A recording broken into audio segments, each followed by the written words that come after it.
Hello guys, welcome back to our channel Rajesh కు.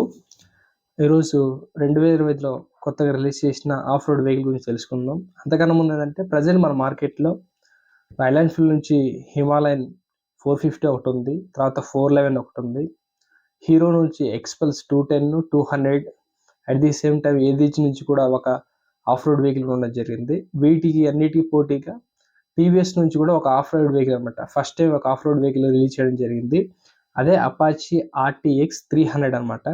ఈ vehicle వచ్చేసి కంప్లీటెడ్ ఆఫ్ రోడ్ వెహికల్ అనమాట. సో ఇది 2 వేరియంట్స్లో ఉంటుంది. దీంట్లో టాప్ వేరియంట్ వచ్చేసి 2,54,000 రూపీస్ లాగా పడుతుంది. ఆ తర్వాత బేస్ వేరియంట్ వచ్చేసి 2,40,000 లోపు ఉంటుంది అనమాట.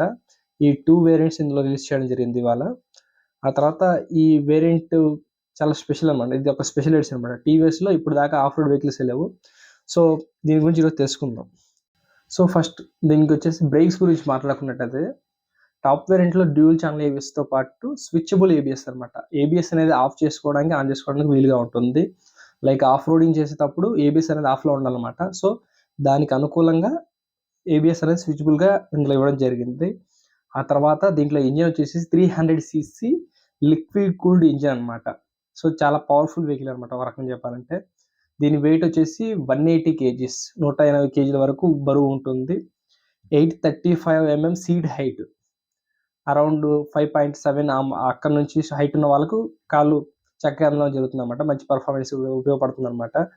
ఆ తర్వాత వచ్చేసి దీన్ని గ్రౌండ్ క్లియరెన్స్ వచ్చేసి 200 mm ఉంటుంది అనమాట. లైక్ ఆఫ్ రోడింగ్ చేయడం కోసం పర్టికులర్ ఇది ఆఫ్ రోడ్ వెహికల్ కాబట్టి దీంట్లో గ్రౌండ్ క్లియరెన్స్ అనేది చాలా ఎక్కువ అవసరం. సో అందుకోసం 200 mm గ్రౌండ్ క్లియరెన్స్ ఉంచడం జరిగింది. ఆ తర్వాత వచ్చేసి డిఫాల్ట్గా దీంట్లో ఏంటంటే క్రూజ్ కంట్రోల్ ఒకటి వచ్చేసినారు, తర్వాత ట్రాక్షన్ కంట్రోల్ ఒకటి ఉంది. ఈ రెండు ఉండడం కూడా ఒక బెనిఫిట్గా చెప్పొచ్చు. ఆ తర్వాత దీని బైక్ సస్పెన్షన్ వచ్చేసి 43 mm up and down suspension ఫ్రంట్లో ఇచ్చినారు. బ్యాక్ మోనో సస్పెన్షన్ ఇవ్వడం జరిగింది. దీంట్లో క్విక్ షిఫ్టర్ గేర్ కూడా ఉందన్నమాట. 6 గేర్లు ఉంటాయి ఇందులో, క్విక్ షిఫ్టర్ కూడా ఉందన్నమాట.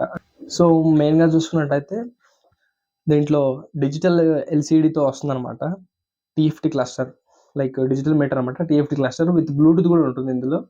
ట్రాక్షన్ కంట్రోల్ ఆల్రెడీ ఇచ్చేసినారు, క్రూజ్ కంట్రోల్ ఇచ్చేసినారు. ఇవి కూడా చాలా పెద్ద బెనిఫిట్గా చెప్పొచ్చు. గ్రౌండ్ క్లియరెన్స్ కూడా ఎక్కువగా ఉంటుంది. అండ్ రైడింగ్ మూడ్స్ ఉంటాయి అనమాట. దీంట్లో 4 మూడ్స్ ఉంటాయి అనమాట. రైనీ, అర్బన్, లైక్ ఇలాంటివి, ఎకో, పవర్, ఈ మూడ్స్ ఉంటాయి అనమాట. 4 మూడ్స్ దాకా ఇందులో ఉండడం జరిగింది. అండ్ దీని కాస్ట్ వచ్చేసి బేస్ వేరియంటే దాదాపుగా 2,36,000 దాకా ఉంటుంది అనమాట. టాప్ వేరియంట్ వచ్చేసి 2,56,000 అబోవ్ ఉండొచ్చు. మన ఇండియాలో ఈరోజు రిలీజ్ చేయడం జరిగింది అనమాట. సో ఇది అనమాట అపాచీ RTX 300 సంబంధించిన రివ్యూ. ఈ వీడియో మీకు కానీ నచ్చినట్లయితే లైక్ చేయండి. ఎలాంటి కంటెంట్ చాలా మన ఛానల్లో ప్రతిరోజు అప్డేట్ చేస్తూ ఉంటాను అనమాట. సో ఈ వీడియో నచ్చినట్లయితే లైక్ చేయండి, షేర్ చేయండి, కామెంట్ చేయడం మాత్రం మర్చిపోండి. ఇలాంటి ఇన్ఫర్మేషన్ కోసం మన ఛానల్ని రాజేష్ ఛానల్ని సబ్స్క్రైబ్ చేయండి. Thank you for watching.